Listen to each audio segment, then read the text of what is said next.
felt like it OTHErtone. was interesting to me because Italian Americans' imagery has been shredded since they got here. And they, have battled with what their imagery is.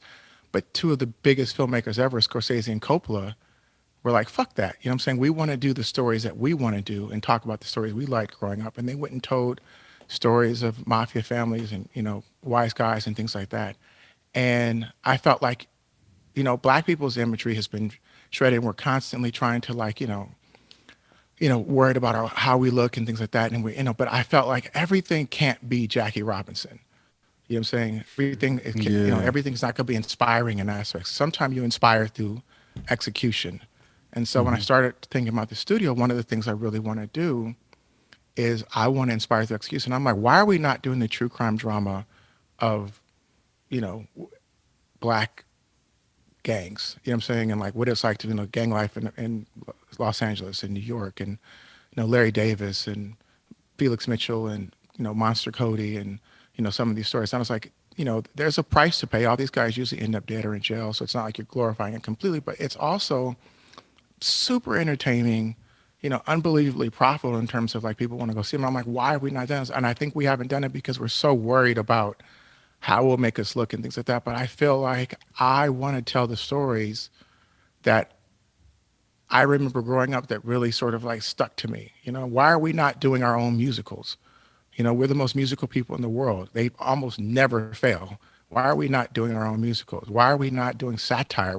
Because of the way we have to live, we're the most satirical, sardonic people in the world. Like, why are we not sort of doing this? And I felt like it's all because we have been conditioned to sort of be in boxes, especially particularly in terms of like how we in the filmed arts, and I feel like that for me is something I really want to push out of, and I really want to, just do the things that I was always afraid to do and inspire through execution and doing them at a high level. So it's really interesting that time in Atlanta and seeing these people sort of making their own way and saying we're going to do this differently and kind of becoming, the sort of sonic voice of where we are today, is hopefully like that's what I'm trying to do in terms of, doing movies and TV. Can we talk more about Spike Lee? Because I think I've recently come to think that we will look back on Spike as being way, way more influential than he's given credit for now.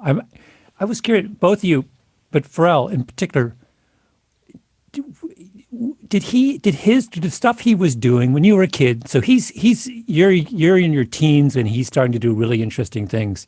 Is his example making a difference to you? Are you aware? 100%. Yeah. 100%. I think he was just so dialed into like his freedom of expression of who he was and how he looked at things. When he was like, just let me smell it. All those kind of things that you're just like, wow. Like it was so dialed in. And that's because, we have been, as creators, we have been fighting against the headwinds of, the standard, like Kenya said, we keep getting put in boxes and categorized and classified. Okay, you're this, you're that archetype. But, like you said, like no one told our Italian brothers and sisters how to tell their stories. They just told them the way they felt it. And because they, were European and pretty much, fit the mold of like what white people could really relate to, it's kind of like any of that was acceptable for us. We're either, God-fearing church people, or we are thieves, or cat burglars, or we're drug dealers, or, and there's just always these boxes where there's like so many gray areas in reality, and those stories never get told because you got these people who occupy the seats of like the gatekeepers who think, oh, that wouldn't sell or that wouldn't work. And it's kind of like, yo, you old as fuck. You don't know. Look at your shoes. Your shoes are wrong. That's the first thing I look at. Like, I'm like, yo, when your shoes are off, like I can't just really respect anything you're saying, bro. Like, and you don't got to be turned over or nothing. It's just like the brand and the motto. Like, yo, those are big and white and no one's wearing them, bro. Like, I don't get that. Or like, those like moccasins that they wear, like the old guys and shit. Like, how you talking to me about any kind of culture, bro? Your shoes look like wallets. Like, I don't These shoes says a lot, man. These shoes say a lot, bro. And that's but that's the thing with us, bro. Like, listen, Our sneakers tell you a whole lot about us. If our sneakers are fresh, we in it and connected. Listen, where we come from, you would never know it. But where we come from, you have aunts who are 20 years older than you. And some of them is like in church, and then some of them is like not in church. Yeah. And these sneakers are dialed all the way in. And those are the aunts that know what's hip, they know what's right. Yeah. Sneakers tell you a lot, man. That and I'm just is. saying, you in there with these execs, bro, where their shoes is just off. So man. how do we get to tell them that their shoes wrong? I mean, listen. At a certain point, when it gets to a real debate, I'm like, man, and by the way, I wasn't gonna say anything, but those things, bro. Remember, We- this was a Spike. This is one of Spike's best Nike ads. Remember? Oh Is it my the shoes? God. Remember? Is it the shoes? Yeah, it's in the shoes. Gotta be the shoe. It's be gotta the be the shoes. shoes. dialed in Listen, with the Gotta be the shoes. shoes. you gotta Wow. be. Listen, that's the thing, bro. That's the thing. That's the thing. Here's the thing. The Matrix has an interesting Morpheus in the Matrix. When Neo gets into the Matrix, he's in that white room and Morpheus explaining everything to him, and he talks about how people dress inside the Matrix. And there's a line that the Wachowskis wrote, and it sticks with me. How you dress in the Matrix is your residual self-image. And it stuck with me, and again, it's still like what you wear is your residual self-image. It's how you present to the world before they say a word to you. You know what I'm saying? Before you see anything, it's what is inside. You get to present that. And people Black people are often sort of we're criticized because of our, of our swag and how it's important to us. But no, it is, I think, Jim Crow, which I believe is worse than had a more psychological damaging effect on us than slavery. We came out of a situation in Jim Crow, out of slavery, into Jim Crow, where you took a people and you said to them, okay, there, it's over. Go be out free. Go be free.